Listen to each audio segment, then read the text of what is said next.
करा रही हूँ, जो सुनने मात्र से आपके जीवन में सुख, संपत्ति और धन की वर्षा होगी। तो चलिए कथा को प्रारंभ करते हैं। श्रोताओं, एक जंगल में एक तोता और मैना ने प्रेम पूर्वक आपस में मिलकर रहा करता था। उनमें बहुत प्रेम था। एक दिन किसी विवाद के कारण तोता और मैना के बीच झगड़ा हो गया। तोता ने कहा कि इस संसार में सबसे बड़ा पापी और विश्वासघाती स्त्री है। मैना ने जवाब दिया कि इस संसार में सबसे ज्यादा पापी और विश्वासघाती पुरुष होते हैं। जब वे दोनों आपस में लड़ते रहे और अपने विवाद का निदान के लिए वे भगवान शिव के पास गए और अपनी बात बताई।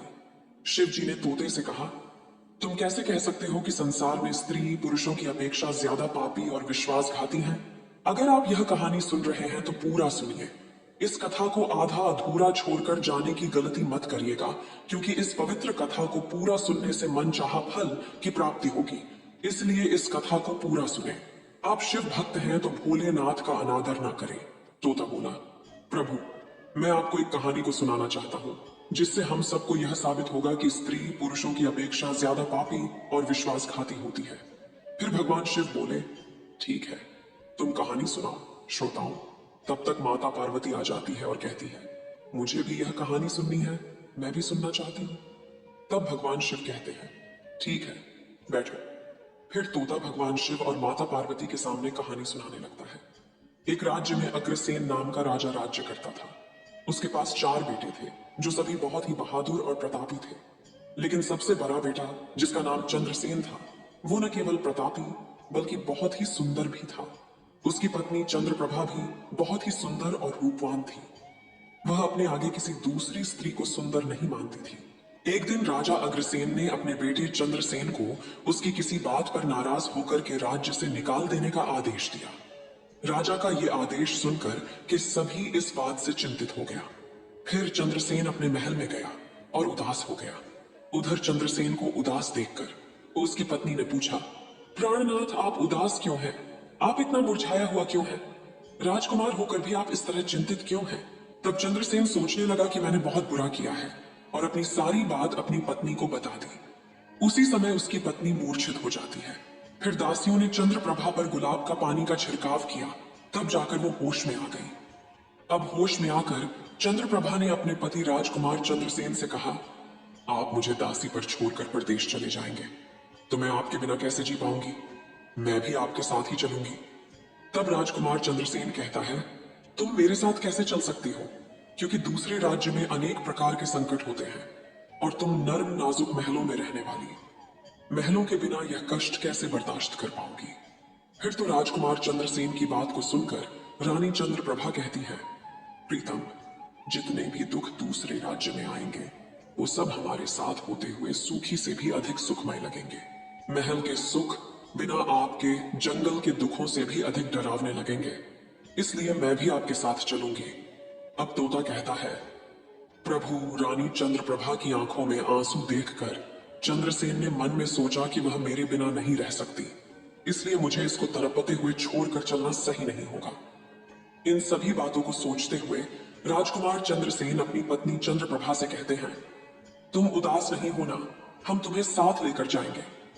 इस बात से चंद्रप्रभा खुश हो जाती है और अपने पति के साथ जाने की तैयारी करने लगती है। अगली सुबह वे राज्य से बाहर निकलकर एक जंगल में पहुंचते हैं। चलते चलते थक जाते हैं और फिर उन्होंने एक बरगद के वृक्ष के नीचे जंगल में पहुंचते हैं। चलते चलते थक जाते हैं और फिर उन्होंने एक बरगद के वृक्ष के नीचे विश्राम करने का निर्णय लेते हैं। वे बहुत थके हुए थे। ठंडी हवा के झोंकों ने उन्हें नींद तुरंत आ गई, परंतु कुछ देर बाद वहीं पर एक सांप ने रानी को काट लिया। फिर तोता कहता है, हे प्रभु, आगे सुने। सांप के डसते ही रानी तड़पने लगी और चंद्रसेन की आंख खुल गई तो रानी को तड़पता हुआ देखकर और सांप को जाता हुआ देखकर चंद्रसेन बेचैन हो गए। फिर कुछ देर बाद रानी की मृत्यु हो गई। इस प्रकार मृतक रानी को देखकर चंद्रसेन ऊंचे स्वर में रुदन विलाप करने लगे। उसका रोना धोना सुनकर जंगल के जीव जंतु उसे खाने के लिए वहां आ गए। फिर चंद्रसेन ने मन में सोचा, अब जीवन संगिनी ही मर गई है तो मैं अब जीकर क्या करूंगा और इसी जंगल में अपने प्राण त्याग दूंगा। ऐसा मन में सोचता है। फिर वो रानी की लाश के पास से उठ जाता है और जंगल से लकड़ियां इकट्ठी करने लगता है और रोकर कहता हूं कि मैं भी रानी की चिता में जलकर मर जाऊंगा। बस उस समय स्वर्ग से एक देवदूत आता है और मुझे रोते हुए देखकर उसके मन में दया आती है। वह राजकुमार चंद्रसेन के पास जाता है और पूछता है, तुम क्यों रो रहे हो? आखिरकार तुम्हारा दुख क्या है? तो राजकुमार चंद्रसेन ने देवदूत से कहा, मेरे पास अपना दुख कहने की शक्ति नहीं है। मुझे चाहिए कि यह धरती फट जाए और मैं इसमें समा जाऊं। फिर देवदूत ने कहा, तुम मुझे अपना हाल बताओ, शायद मैं तुम्हारी मदद कर सकूं। फिर चंद्रसेन ने कहा, महाराज, मैं एक राजकुमार हूं और राजा अग्रसेन का बेटा हूं। मेरे पिता ने मुझे राज्य छोड़ने के लिए कहा था, इसलिए मेरी पत्नी और मैं इस जंगल में चलते चलते यहाँ आ गए। यहाँ आकर मेरी पत्नी को सर्प ने काट लिया है और उसकी मृत्यु हो गई, और मैं लकड़ियां इकट्ठा कर रहा हूं ताकि मैं अपनी पत्नी के साथ ही जलकर अपने आप को भी अग्नि के हवाले कर सकूं। तब तोता कहता है, हे प्रभु, आगे सुने। चंद्रसेन की बातों को सुनकर देवदूत कहते हैं, राजकुमार, तू बड़ा मूर्ख है। यह संसार है, यहाँ इंसानों का आना जाना लगा रहता है। इस शरीर को एक दिन सबको त्याग देना पड़ेगा, तू भी इसे जानता है। इस संसार में कोई भी किसी के साथ नहीं आता और ना ही किसी के साथ जाता है, फिर भी तुम मूर्खों की तरह यह बात कर रहे हो। अगर तू जीवित रहेगा तो बहुत सारी रानियां तुझे मिलेंगी, इसलिए मेरे कहने पर मरने का विचार छोड़ दो। इस मानव शरीर को प्राप्त करने के लिए देवता भी बेहद इच्छुक होते हैं, तो फिर इस शरीर को क्यों नष्ट करना चाहता है? इस प्रकार देवदूत के शब्दों को सुनकर चंद्रसेन कहता है, महाराज, आपने जो कुछ कहा है वह सत्य है, किंतु ऐसी पतिव्रता पत्नी मुझे किसी जन्म में भी नहीं मिलेगी, इसलिए मैं इसके साथ ही मरूंगा। फिर देवदूत चंद्रसेन के विचार सुनकर देवदूत ने जान लिया कि ये अपनी पत्नी के बिना नहीं रह सकता है।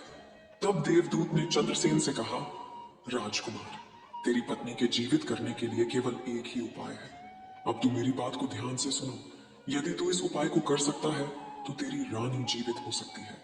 फिर चंद्रसेन ने कहा, महाराज, आप जो कुछ भी कहेंगे वह सब करने के लिए तैयार हूं, केवल मेरी पत्नी को जीवित कर देना। तब देवदूत ने कहा, तुम्हारी रानी की आयु केवल 20 वर्ष थी, जिसने इसे बिता दिया। इसके बदले तेरी उम्र 70 वर्ष की है, जिसमें से 30 वर्ष बीत चुके हैं। तेरी जीवन काल में 40 वर्ष अब भी बाकी हैं, यानी तुझे 40 साल और जीने का अवसर है। यदि तू अपनी पत्नी को आधा अपने जीवन का समर्पण कर देता है तो तुम दोनों की आयु समान हो जाएगी। अगर तुम यह मान लो तो रानी जल्द ही ठीक हो जाएगी। इस तरह देवदूत की बात सुनकर राजकुमार चंद्रसेन ने कहा, मुझे मान्य है। फिर देवदूत ने चंद्रसेन के हाथ में पानी दिया और 20 वर्षों तक रानी के पैरों पर पानी डालने का संकल्प लिया। अब जैसे ही चंद्रसेन ने संकल्प किया कि वह जल को रानी के पैरों पर डालेगा, देवदूत ने कह दिया, पानी को पैरों पर डालने से पहले मेरे एक बात को ध्यान से समझ लो। इसमें एक गुप्त रहस्य भी है। अभी तो तुझे रानी की आवश्यकता है, तुम पानी डालकर उसको बचा सकते हो, लेकिन भविष्य में अगर रानी की आवश्यकता नहीं पड़ती है तो तुम अपने संकल्प को वापस ले सकते हो, और जब तुम वह संकल्प वापस लेते हो तो तुम्हारी रानी को तुरंत ही मौत हो जाएगी। परंतु एक बात हमेशा याद रखना, इस संकल्प को कभी वापस न लेने की बात रानी से कहना मत, वरना तुम अपने संकल्प को वापस नहीं ला सकोगे। हमेशा याद रखना, जीवन में कुछ बातें हमेशा छिपा कर रखनी चाहिए, क्योंकि कभी कभी ये बातें काम आ सकती हैं।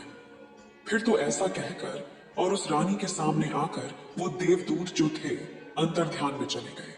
तब चंद्रसेन रानी से कहता है, आप सो गई थी, मैंने आपको नहीं जगाया। फिर चंद्रसेन कहने लगा, तुम बहुत थकी हुई थी, इसलिए मैंने तुम्हें नहीं जगाया। इस प्रकार राजकुमार चंद्रसेन ने अपनी रानी से सारी बातें छिपा दी कि सर्प ने तुम्हें काट लिया था और तुम मर गई थी। मैंने तुम्हें फिर जीवित कैसे किया है, ये सब राजकुमार ने अपनी पत्नी से छिपा लिया।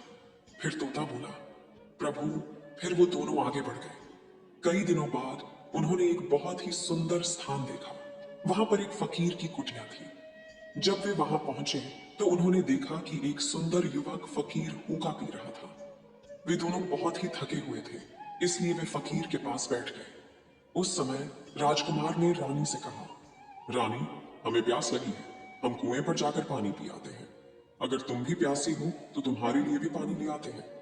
तब राजकुमार की बात को सुनकर रानी ने कहा, मुझे तो प्यास नहीं लगी है, आप जाइए, पानी पिए, फिर वापस आइए। इसके बाद रानी की जवाब सुनकर राजकुमार चंद्रसेन एक लंबी रस्सी लेकर कुएं की ओर जा रहे हैं। चंद्रसेन पानी पीने पहुंचे तो राजकुमारी चंद्रप्रभा उस फकीर की ओर देख रही है। चंद्रप्रभा फकीर की सुंदरता को देखकर उस पर मोहित हो गई, अर्थात वह उसको दिल दे बैठी थी। अब वह फकीर से कह रही हैं, फकीर साहब, आप यहां बहुत खुशी से रहते हैं। फकीर ने कहा, तुम भी मेरे साथ रह सकती हो, लेकिन तुम्हारे पति भी साथ में हैं, तो कैसे तुमको रख सकते हैं? इसके बाद राजकुमारी चंद्रप्रभा ने फकीर के सामने अपनी प्रेम लीला प्रकट की, तो फकीर ने कहा, मैं एक उपाय बताता हूं। तुम अपने पति को जिस कुएं में पानी पीने गया है, तुम उसी कुएं में धकेल देना, फिर जो होगा हम देख लेंगे। फिर तो फकीर की बात सुनकर के चंद्रप्रभा ने कहा, ठीक है, मैं ऐसा ही करूंगी। अब इतनी ही देर में राजकुमार चंद्रसेन पानी पीकर रानी के पास आया, तो रानी कहने लगी, मुझे भी अब प्यास लग रही है, कुएं पर वापस चल करके मुझे भी पानी पिलाओ। तो राजकुमार चंद्रसेन बोला, मैंने तुमसे पहले ही पूछा था और तुमने मना कर दिया था। खैर, अगर तुमको प्यास लगी है तो मैं अभी पानी लेकर आता हूं। तब चंद्रसेन पानी लेने चला, तो रानी भी उसके साथ चल दी और कहने लगी, मैं भी तुम्हारे साथ चलती हूँ। बेचारा चंद्रसेन तो उसके प्रेम में पागल था। उसको क्या मालूम था कि ये मेरे प्राण लेने के लिए मेरे साथ आ रही है। श्रोताओं, वास्तव में विद्वान सच कहते हैं कि स्त्रियों के चरित्र को देवता भी नहीं जान सकते। मानव क्या चीज होता है, उनके जाल में अच्छे बुद्धिमान भी फंस जाते हैं। जब राजकुमार चंद्रसेन कुएं पर जाकर पानी भरने के लिए डोल भरता है, तो रानी ने अपने पति यानी राजकुमार चंद्रसेन को धक्का देकर कुएं में गिरा देती है और खुद फकीर के पास चली जाती है। वह फकीर रानी को अपने साथ ले जाकर एक राज्य में बस जाता है। वहां दोनों खुशी से रहने लगते हैं। फकीर ने फिर रानी को ऐसा नाचना और गाना सिखाया कि वह नृत्यांगना के रूप में मशहूर हो गई। धीरे धीरे वह राजकुमारी पूरे नगर में प्रसिद्ध हो गई। इस तरह रानी के नृत्य और गीत के कारण वह फकीर के पास लाखों रुपए बन गए। रानी भी उस फकीर के साथ मस्ती में रहने लगी थी। जिस समय रानी ने अपने पति चंद्रसेन को कुएं में धकेल दिया था, तब संयोग से एक जंजीर जो कुएं में लटकी थी उसे पकड़ लिया था। चंद्रसेन ने उसको पकड़ा और कुएं में लटकता रहा। ईश्वर को याद करते हुए वो सोचने लगा, क्या यही मेरे प्यार की सजा है? और कुछ समय बाद बंजारों का एक काफिला वहां आया। काफिले में से एक बंजारा डोल लेकर कुएं का पानी भरने लगा। जब उसने पानी में डोल डाला, तब चंद्रसेन ने उसका डोल हाथ से पकड़ लिया। बंजारा यह देखकर चौंक गया और पूछा, तुम कौन हो? राजकुमार चंद्रसेन ने कहा, भाई, मैं आफत का मारा हुआ हूं, मुझे यहां से निकालो और मेरी जान बचाओ। मैं सारी जिंदगी आपके उपकार को नहीं भूलूंगा। और ऐसा कह करके राजकुमार बंजारे से प्रार्थना करने लगा। फिर तो राजकुमार चंद्रसेन के दुख को देखकर कि उस बंजारे को उस पर दया आ गई और उसने चंद्रसेन को कुएं से बाहर निकाल लिया और फिर पूछा, ये भाई, तुम कौन हो? तुम इस कुएं में कैसे गिरे? तुम मुझे अपना हाल बताओ। तब चंद्रसेन ने कहा, भाई, मैं अपना हाल आपसे कैसे कहूं? जो मुश्किलें मेरे साथ हुई हैं, भगवान ना करे किसी के साथ ऐसा हो। फिर चंद्रसेन ने कहा, यदि तुम मुझसे जानना ही चाहते हो तो मैं आपको अपनी कहानी सुनाता हूं। मैं एक राजकुमार हूं। मेरे पिता ने मुझे राज्य से निकाल दिया था, इसलिए मैं अपनी प्रिय पत्नी के साथ एक जंगल में पहुंच गया। मेरी पत्नी और मैं एक दूसरे से बहुत प्यार करते थे। जंगल में एक सांप ने मेरी पत्नी को काट लिया, जिससे उसकी मृत्यु हो गई। मैं जब अपनी पत्नी के साथ मरने जा रहा था, तब एक देवदूत ने मुझ पर दया की और मेरी आयु के 20 वर्ष में मेरी पत्नी को देने के बाद उसे पुनः जीवित कर दिया। फिर हम उस जंगल से आगे बढ़े। कुछ दिनों बाद हम एक स्थान पर पहुंचे जहां एक फकीर का डेरा था। मुझे प्यास लगी, मैं पानी पीने गया। जब मैं वापस आया तो मेरी पत्नी ने मुझसे कहा कि उसको भी प्यास लगी है, मुझे भी पानी पिलाओ। और इसी तरह कहकर मेरी पत्नी मेरे साथ उस कुएं पर आ गई। मैं कुएं से पानी निकाल रहा था तो उसने मुझे पीछे से धक्का दिया। कुएं में लटकी हुई एक जंजीर मेरे हाथ में आ गई, जिससे मैं कुएं में गिरने से बच गया। और फिर जब आप आए तो मैंने आपको आवाज दी, जिसके बाद आपने मुझे कुएं से बाहर निकाला। अब तोता बोला, प्रभु, इस प्रकार राजकुमार चंद्रसेन ने दुखी मन से सारा हाल उस बंजारे से कह दिया और फिर अपनी व्यथा सुनाकर चंद्रसेन चुप हो गए। उधर बंजारा ने उसकी बात को सुना और रानी की करतूत सुनकर दुखी होकर कहा कि स्त्रियां का चरित्र भगवान भी नहीं समझ सकते, तो मनुष्य कैसे समझ सकता है? बोलकर ऐसे कहकर बंजारा ने चंद्रसेन को सिर पर हाथ फेरा और कहा, तुम चिंता मत करो, भगवान बड़े दयालु हैं, वह तुम्हारी सहायता करेंगे। फिर उसने और कहा, तुम चाहो तो हमारे साथ कुछ दिन रुक सकते हो। राजकुमार चंद्रसेन ने उन बंजारों के साथ रहने को सहमत हो गया। फिर उनकी सहायता से वह कुछ दिनों बाद उसी राज्य में पहुंचा जहां उसकी पत्नी चंद्रप्रभा और वह फकीर रह रहे थे। उस राज्य को देखकर वह बंजारे से कहा, भाई, मेरी इच्छा है कि तुम कुछ दिन इस राज्य में रहते हैं। तब बंजारे ने कहा, आप जैसे चाहें, मुझे कोई आपत्ति नहीं है। फिर राजकुमार चंद्रसेन, जो बंजारे से विदा होकर राज्य में आया, काम की तलाश में घूमने लगे। कुछ दिनों बाद राजकुमार की मेहनत परिश्रम देखकर उसे एक बड़े व्यापारी ने अपने पास नौकरी पर रख लिया। इस तरह राजकुमार चंद्रसेन ने उस व्यापारी के पास रहना शुरू किया और बड़ी मेहनत और प्यार से अपने कर्तव्यों का निर्वाह करना शुरू किया। यह देखकर उस व्यापारी ने चंद्रसेन को बड़ा सम्मान दिया और उसे अपने यहाँ का मुनीब बना लिया। और इस तरीके से राजकुमार चंद्रसेन के दिन बड़ी खुशी खुशी गुजरने लगे। अब एक दिन नगर के राजा के यहाँ चंद्रप्रभा के नृत्य का आयोजन हुआ। राजा ने उस शहर के सभी बड़े व्यापारी और सेठों को अपने यहाँ नृत्य देखने के लिए आमंत्रित किया। जब राजकुमारी चंद्रप्रभा का नृत्य होने वाला था, शहर के सभी व्यापारी और सेठ साहूकार राजा के यहाँ पहुंच गए। चंद्रसेन, जो रानी के नृत्य और गायन की प्रशंसा सुनता था, उसने भी सोचा कि मुझे इस नृत्य को देखना चाहिए। उसने भी राजा के दरबार में सेठ के साथ यहाँ पहुंच गया। रानी ने अप्सरा के समान नृत्य किया और उनकी सुरीली आवाज में कई सुंदर रागों को प्रस्तुत किया। उनके गाने को सुनकर महफिल के सभी लोग आश्चर्य में आ गए और सभी बहुत सारे इनाम दिए। इसके साथ ही राजा से लेकर प्रजा तक सभी ने उन्हें प्रशंसा की। राजकुमार चंद्रसेन ने अपने हाथ की अंगूठी उठाई जिसमें हीरा जरा हुआ था और फिर वह उसे उतारकर रानी चंद्रप्रभा को भेंट कर दी। इसके बाद रानी चंद्रप्रभा ने अंगूठी को पहचान लिया और मन ही मन में कहने लगी, यह तो बहुत बड़ा आश्चर्य हो गया। मेरा पति जिंदा है और यहाँ पहुंच गए हैं। अब वह मुझे छोड़ेगा नहीं। इसलिए मुझे कुछ ऐसा करना चाहिए जिससे वह मारा जा सके। उसने मन में सोचा, अब मैं यहाँ के राजा को एक सुरीली गाना और नृत्य सुनाऊंगी जिससे वह खुश होकर मुझे कुछ मांगने के लिए बोलेंगे।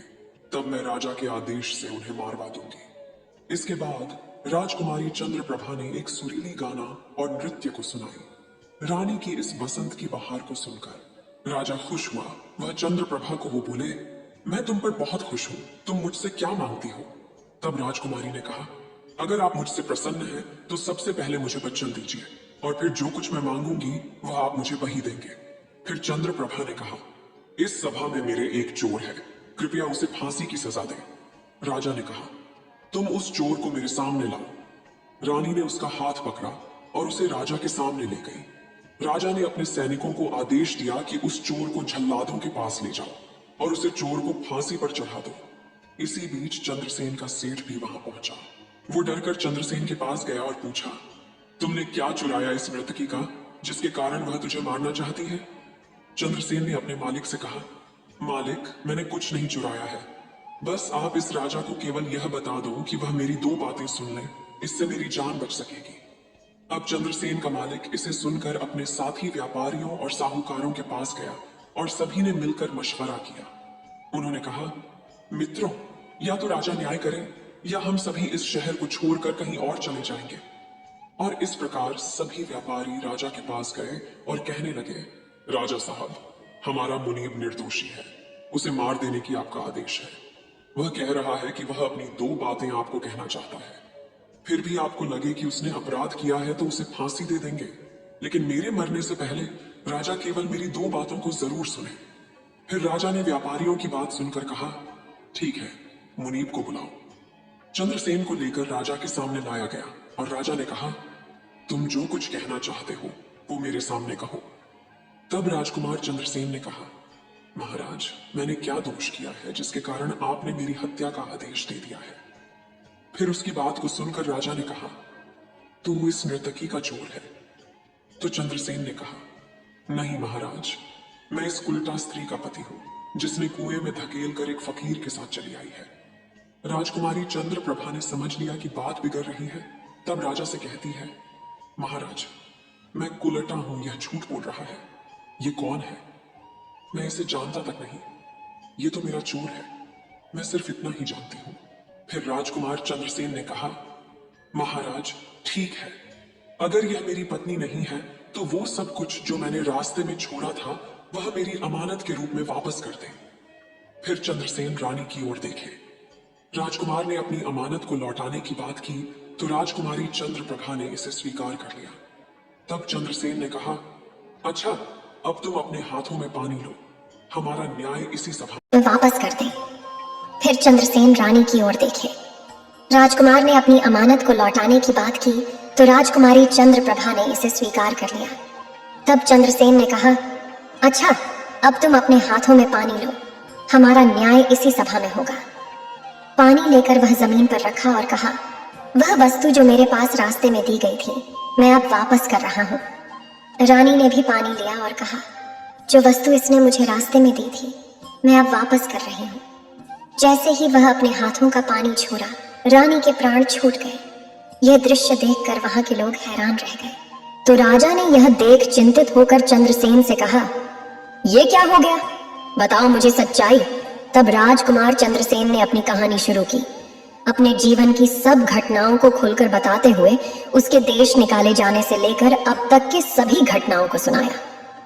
राजा ने सब कुछ सुनकर चंद्रसेन को अपने गले लगा लिया और अपनी बेटी की शादी चंद्रसेन के साथ कर दी। तोता ने कहा, प्रभु, मैंने इस कहानी को सुना है। मैं भी स्त्रियों से घृणा करता हूँ और मैं यह कह सकता हूँ कि इस संसार में स्त्रियां पुरुषों से अधिक पापी और विश्वासघाती होती हैं। अब श्रोताओं, एक बार तोते ने भगवान शिव और पार्वती को एक कहानी से यह बताया कि स्त्री पुरुषों की तुलना में अधिक पापी और विश्वासघाती होती है। तो सभी ने इसे सुनकर हैरानी में डाल दिया। पार्वती ने कहा, प्रभु, मुझे लगता है कि तोते सच कह रहा है। स्त्री तो सभी में से केवल एक दो ही बिना नैतिक मूल्यों और ईमानदारी के हो सकती है, परंतु पुरुषों में भी ऐसे कुछ हैं जो पापी और विश्वासघाती हो सकते हैं। फिर भगवान शिव ने पूछा, ठीक है, तो मैना तुम कैसे सिद्ध करोगी यह बात? मैं भी एक कहानी सुनाती हूँ जिससे स्पष्ट होगा कि स्त्री की तुलना में पुरुष अधिक पापी और विश्वासघाती होते हैं। फिर माता पार्वती कहना शुरू किया, प्रभु, एक गांव में एक परिवार रहता था जो बहुत ही धनवान था और उस धनवान यानी सेठ का बेटा एक अद्भुत प्रकार का व्यक्ति था। सेठ का बेटा इतना जुआरी था कि सेठ उसके बारे में सोचते सोचते परेशान रहता था। एक दिन उनका बेटा जुआ खेल रहा था। उसी दिन उसके पिता का निधन हो गया। फिर भी वह जुआ खेलना बंद नहीं किया, लेकिन पिता की मृत्यु के बाद वह खुल के जुआ खेलने लगा और सब कुछ हार गया। फिर वह अपने गांव से दूर चला गया और एक सेठ के घर पहुंचा और सेठ से बोला, मुझे बहुत तेज प्यास लगी है, मुझे एक ग्लास पानी मिलेगा? तो सेठ ने उस युवा से पूछा कि तुम कौन हो, क्या करते हो और कहां से आए हो? जिसके उत्तर में उस युवा ने कहा, मैं एक व्यापारी हूँ और यहाँ से जा रहा था, तो सोचा कि पानी पीकर चला जाऊं। तब सेठ ने पूछा कि तुम कौन व्यापार करते हो? तब युवा कहता है, व्यापार करते समय मेरे सामान समुद्र में गिर गया, इसलिए यदि आप मेरी कुछ मदद कर दें तो अच्छा होगा। फिर सेठ ने लड़के की बात सुनी और फिर उसकी बातों के जाल में फंस गया और कहने लगे कि बेटा, तुम तो ठीक हो और कुछ कमा भी लेते हो, तो क्या मेरी बेटी से शादी करोगे? अब तो ये बात सुनकर युवा खुश हो जाता है और शादी के लिए हाँ कह देता है, जिसके बाद दोनों का विवाह हो जाता है। प्रभु, इस प्रकार सेठ अपनी बेटी को धन के साथ विदा कर देते हैं। उधर युवा लड़का को तो बस केवल धन के लिए विवाह करना था, तो उसने वो भी कर लिया। अब विवाह के बाद जब युवा सेठ की लड़की को साथ लेकर जा रहे थे तो एक जंगल आ गया। वहां पर युवा लड़का अपनी पत्नी से बोला, देखो, हम अभी जंगल में हैं, यहाँ कोई चोर हमारे गहनों को चुरा सकता है, इसलिए आप अपने सभी गहनों को मुझे दे दें ताकि हम सुरक्षित रह सकें। युवा की पत्नी ने अपने पति पर भरोसा किया और अपने सभी गहनों को उन्हें सौंप दिया। और क्यों न करें, क्योंकि वह उनके पति थे। उसके बाद युवा ने अपनी पत्नी के गहनों को एक पारदर्शी बंधने में बांध लिया और फिर वे जंगल में आराम से ठहरे। इस दौरान युवा के मन में लालच उत्पन्न हुआ और उनकी पत्नी के साथ जाने वाली एक दासी थी जिसे सेठ ने अपनी लड़की के साथ भेजा था। युवा ने फिर उस दासी को मार डाला। फिर उसने अपनी पत्नी को एक कुएं में गिरा दिया और मन में यह विचार किया कि मैं इसके साथ में सिर्फ पैसों के लिए शादी की थी, मेरे पास पैसे मिल गए और उसने सोचा कि वह पानी में डूबकर मर जाएगी। इस तरह सोचकर वह युवा वहां से चला गया, लेकिन उसकी पत्नी नहीं मरी और वह कुएं से बाहर निकलने के लिए आवाज देती रही। कुएं के पास से एक आदमी गुजर रहा था और जब उसने किसी महिला की आवाज सुनी तो वह उस महिला को कुएं से बाहर निकाल लिया। फिर कुएं से बाहर निकलने के बाद महिला ने अपनी सारी जानकारी उस व्यक्ति को दी और उस व्यक्ति ने महिला को उसके पिता के घर पहुंचा दिया। अब जब महिला पिता के घर पहुंची तो उसके पिता ने पूछा, तुम्हारे साथ क्या हुआ? महिला ने कहा, पिताजी, जंगल में कुछ चोरों ने हम पर हमला किया था और दासी को मार दिया, मुझे कुएं में धकेल दिया और पति के बारे में कुछ पता नहीं है। बेटी की बातें सुनकर सेठ जी ने कहा, कोई बात नहीं, भगवान सब ठीक करेंगे। अब मैं यह कहती हूँ कि प्रभु, इस दुनिया में स्त्री और पुरुष दोनों ही विश्वासघाती और पापी हो सकते हैं। अब आपके हाथ में न्याय का फैसला है। मैंने भी आपको एक कहानी सुनाई है और तोते ने भी एक कहानी सुनाई है। अब आप ही न्याय करें। उसने अपनी पत्नी को मारा और सारा सामान लेकर के चला गया। अब तोता और मैना की कहानी सुनकर भगवान शिव बोले, ठीक है तोता और मैना, मैंने तुम्हारी कहानी को ध्यान से सुना है। अब मैं तुम्हारा न्याय करता हूँ।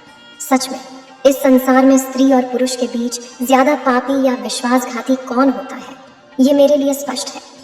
शिव जवाब देते हैं, बिना किसी शंका के ये सत्य है कि इंसान की सोच उसके इस स्तर से नीचे जा सकती है और वहीं पापी और विश्वासघाती होता है। चाहे वह स्त्री हो या पुरुष, इंसान को किसी भी प्रकार के पाप करने से पहले यह सोचना चाहिए कि क्या वह सही है या नहीं। पापी और विश्वासघाती होने की कोई जाति नहीं होती, वह इंसान की सोच और कृतियों का परिणाम होता है। श्रोताओं, वास्तव में इंसान की सोच उसके स्तर से नीचे जा सकती है और यही पापी और विश्वासघाती बना देता है। इस वीडियो को बोलते समय कोई त्रुटि हो तो मैं क्षमा चाहती हूँ। उम्मीद है आप सभी को ये वीडियो अच्छी लगी होगी। अगर आप शिव के सच्चे भक्त हैं तो चैनल को सब्सक्राइब और वीडियो को लाइक करके कमेंट में हर हर महादेव लिख दीजिए।